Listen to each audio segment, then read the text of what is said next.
350 वर्षापूर्वी शिवाजी महाराजांनी या मंदिराचा जीर्णोद्धार केला. पण याच्या अगोदर इथं पालाई नावाची एक गवळण होती, म्हणजे दूध काढून विकणारी एक महिला होती. ती माहेरी आली, सासर तिचं इथं आल्यानंतर तिनं शंकराच्या भक्तीची तिला इच्छा आणि आवड होती. मग ती शंकराची भक्ती करता करता ह्या डोंगराच्या बाजूला ती गुरं चारायला असायची आणि गुरं चारत ती शंकराची भक्ती करायची. मग हा पूर्ण परिसर हा पूर्ण ड्राय होता त्यावेळेला, की डोंगर भाग म्हणूनच होता, पडीक क्षेत्र संपूर्ण होतं. आणि त्यावेळेला की ती सासरवशी नसल्यामुळं तिला डोंगराकडे लांब जायला बंदी घातली सासरच्या माणसाने. मग तिनं परमेश्वराला प्रश्न विचारला की परमेश्वर, मला तुझी भक्ती करायची आहे, पण तुझं स्थान इथं कुठं आहे हे आम्हाला काहीतरी कळू दे. मग त्यावेळेला शंकराने तिला स्वप्नात येऊन सांगितलं की जिथं तुझ्या गाईचं मी दूध पिईन, नागरूपात येऊन दूध पिईन गाईचं, त्या ठिकाणी माझे स्वयंभू मूर्ती तिथं गावल. मग ह्या ठिकाणी ते नागानं दूध पिलं आणि त्या ठिकाणी स्वयंभू तिथं खंडोबाच्या मूर्तीच्या खाली शंकराची पिंड आहे.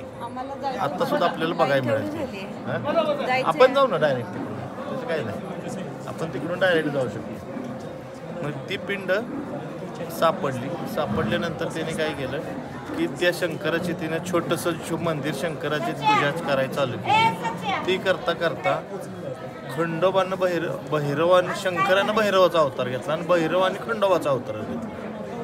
तर हे करताना ती खंडोबाच्या भक्तीत रमली.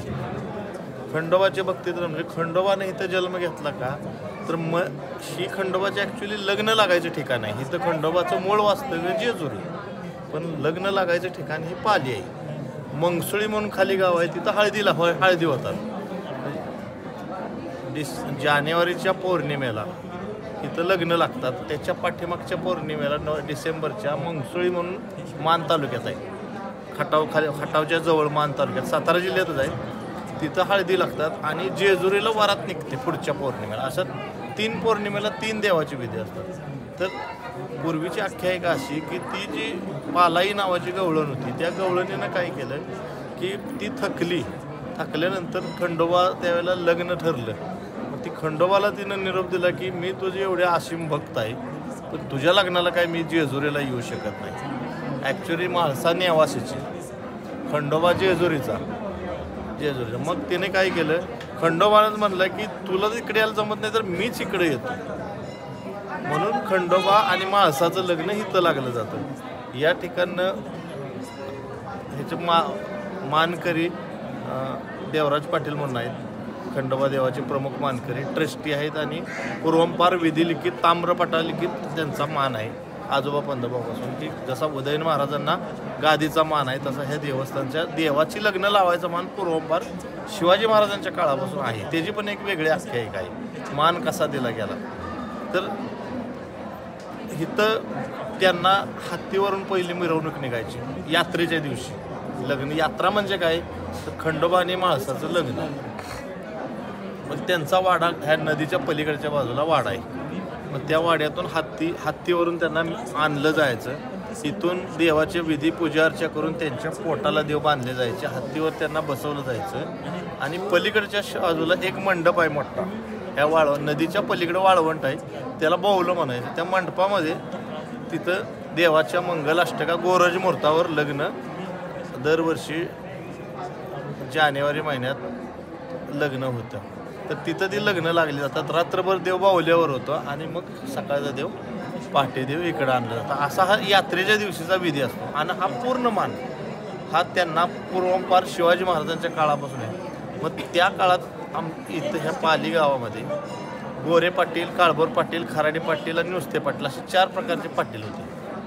मग हा मान कोणाला द्यायचा, प्रत्येकजण म्हणायला लागले मला पाहिजे हा मान, प्रत्येकजण मला पाहिजे हा मान. मग त्यावेळेला पालाईनं जी गवळणं जे मंदिर छोटं बांधलं होतं त्याचं जीर्णोद्धार शिवाजी महाराजांनी केला आहे आणि त्याची जबाबदारी धानाजी संताजींच्यावर दिली होती.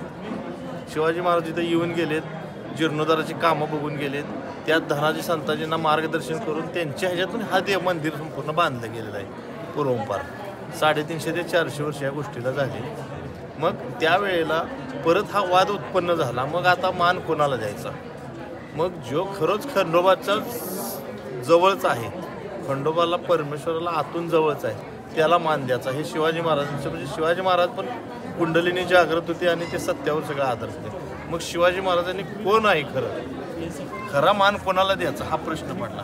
त्यावेळेला एक कढई ठेवली, कढईतलं तेल उकळलं, त्यात सोन्याचं नाणं टाकलं, कडं टाकलं आणि जो कोण त्या हात कडं काढल, मग गोरे पाटील आले, खराडे पाटील आले, खंडायत पाटील आले, असे 4-5 मोठे ग्रुप आहेत इथं, भावके आहेत. तर प्रत्येकानं हात घातला की प्रत्येकाला चटका बसला. ज्या वेळेला देवराज पाटलांचे पंजोबाने हात घातला आणि ते कडं काढलं तर पूर्ण भांडाऱ्यानं हात भरलेला होता, तेल लागलं नाही, काय नाही, किंवा भाजलं नाही. त्यावेळेपासून ताम्रपत्रावर कलेक्टरची नोंद येते की हा संपूर्ण मान हा शिवाजी महाराजांचा मान ठरवून देवराज पाटलांनी पूर्वंपारात. गादीचा मान कसा असतो तर 2 मुलं असली तर थोरल्या मुलाला गादीचा मान असतो. तसं ह्यांना पण देवराज पाटलांना 4 चुलते होते, पण थोरल्या मुलाला मान त्यांचा मुलगा हा देवराज पाटील असा तो आजपर्यंतचा वासा. आणि पालाई नावाच्या गवळणीमुळं पाली नाव पडलं आहे. तर ही अशी आख्यायिका खंडोबा देवाची हे पूर्ण आहे. जय श्री